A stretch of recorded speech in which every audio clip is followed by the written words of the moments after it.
On the evening of March 28, 193, the throne of the Roman Empire was offered to the highest bidder.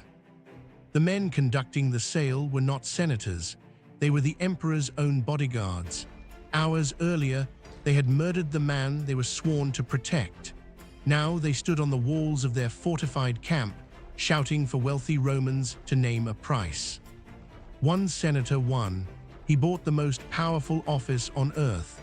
66 days later, he was alone in the palace, listening for the assassin sent to collect the final payment. The auction did not appear from nowhere. It was the final humiliation in a crisis created by years of fear, corruption, and military privilege. On the last night of 192, Emperor Commodus was assassinated. His reign had left Rome exhausted. Ancient writers remembered his spectacles, executions, and obsession with appearing as Hercules.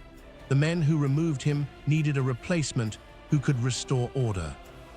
They chose Publius Helvius Pertinax, an experienced soldier, senator, and provincial governor. He was already in his 60s. He had risen from a comparatively modest background and earned a reputation for discipline. Pertinax understood that Rome's finances and government had been damaged. He reduced waste, tried to rebuild the treasury, and attempted to restore military discipline. Those policies pleased people who wanted responsible government. They infuriated soldiers who had grown used to rewards. The most dangerous soldiers were stationed inside Rome itself. The Praetorian Guard had been created to protect the emperor and the imperial family. Its members served fewer years and received much higher pay than ordinary legionaries. Their position near the capital gave them something even more valuable: access. A frontier legion might proclaim a general and march for weeks. The Praetorians could enter the palace in minutes. New emperors traditionally gave them a cash payment known as a donative. Pertinax promised one, but the amount and the speed of payment disappointed them. More importantly, he expected them to obey. After only 87 days of his reign, a group of angry guards left their fortified barracks and marched toward the palace. Officials disappeared. Doors opened. Pertinax could have fled, but the accounts say he chose to face the mutineers. The old emperor attempted to speak to them. For a moment, his courage seemed to work. Then one soldier rushed forward and struck him. The others joined the attack. Pertinax was killed, and his severed head was carried through the streets on a spear. The men created to defend the emperor had murdered him. They now possessed the palace, the capital, and an empty throne. Rome reacted with shock. Senators withdrew behind locked doors. Crowds grieved and cursed the killers, but no organized force moved against the Praetorians. The guard returned to the Castra Praetoria, its walled camp on the edge of the city, and barred the gates. Then came the announcement that made the murder even more shameful. According to the historian Herodian, soldiers with powerful voices climbed the walls and declared that the Roman Empire was for sale. Whoever promised the largest reward would receive their weapons, their loyalty, and the imperial palace. The scene was not a formal auction with a platform and a ceremonial hammer. It was more degrading than that. Armed men shouted offers across walls, while the highest office in the Roman world became a private bargain. Titus Flavius Sulpicianus was already inside the camp. He was the urban prefect of Rome and the father-in-law of the murdered Pertinax. He offered the guards a vast payment for every man. Then another bidder arrived outside the locked gates. Marcus Didius Julianus was not an obscure fool who had wandered into history by accident. He was about 60 years old, immensely wealthy, and had enjoyed a long imperial career. He had commanded troops, governed provinces, defeated enemies in Germany, and served as consul. Some ancient sources describe him learning about the sale while dining with his wife, Manlia Scantilla, and their daughter, Didia Clara. They urged him to go to the camp and seize the opportunity. These writers were hostile to Julianus, and their portrait of a drunken rush for power may be exaggerated, but there is no doubt that he went. The guards initially kept Julianus outside. He shouted his offers from beneath the wall while Sulpicianus bid from within. Messages passed between the rivals. Each promise increased the price. The surviving accounts disagree on some details, but Julianus ultimately offered roughly 25,000 sestertii to every Praetorian. It was an extraordinary sum, equivalent to years of a soldier's pay. He also warned them that Sulpicianus might avenge his murdered son-in-law once he controlled the throne. Fear strengthened the value of Julianus's money. The guard accepted his bid. A ladder was lowered over the wall. Julianus climbed into the camp and was acclaimed emperor by the men who had killed his predecessor. The new emperor could not simply walk into Rome. He knew the population hated the transaction, so the Praetorians surrounded him in full armor. They locked shields above and around his body and carried him through the streets like a valuable prisoner. There were no celebrations. People stood at a distance, shouting insults at the man who had purchased their state. The Senate had little choice. Armed guards occupied the city, and Julianus was formally recognized. He gave imperial titles to his wife and daughter. Coins appeared with his portrait. Sacrifices were performed. Orders were issued. Every ritual said that Rome had a lawful emperor.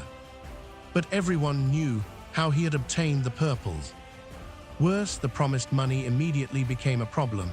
Julianus was rich, but paying thousands of guards an enormous personal reward required more wealth than he could quickly produce. The imperial treasury was not as full as the soldiers imagined. Payments disappointed expectations, and the loyalty he had purchased began to weaken. The throne had been sold, but the seller could not guarantee the rest of the empire. News traveled along Rome's military roads. Provincial armies learned that the Praetorians had murdered Pertinax and chosen an emperor through money. Their response was predictable. If a few thousand soldiers in Rome could create an emperor, the great frontier armies could do the same. In Syria, troops acclaimed Pescennius Niger.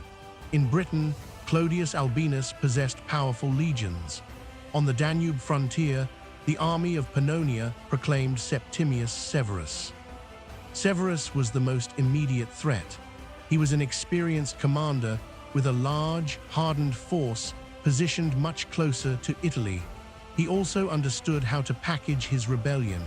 He declared himself the avenger of Pertinax and adopted the murdered emperor's name. Julianus attempted diplomacy, threats, assassination, and compromise. None stopped the advance. Severus secured the neutrality of Albinus by offering him the title of Caesar, then marched rapidly toward Rome. Cities opened their gates. Troops sent to block him changed sides. The image of Julianus as a purchased emperor made loyalty to him difficult to defend. Inside Rome, panic replaced ceremony. Julianus ordered preparations for defense. The Praetorians had looked terrifying when surrounding an unarmed senator, but many had little recent experience of a serious campaign. They were now expected to face the Danube legions. The guards resisted the work. They did not want to dig fortifications or endure the discipline required for war. Desperate plans were proposed, including the use of elephants from public spectacles, but there was no time to transform privilege into military strength. Severus sent a message directly to the Praetorians.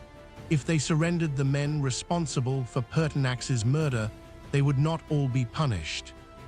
The bargain that had created Julianus now destroyed him. The guard abandoned the emperor they had sold themselves to protect. The Senate declared Severus emperor and condemned Julianus to death. The palace emptied. Friends, officials, and supporters disappeared. The man who had purchased the world found himself alone inside its greatest residence. An assassin entered.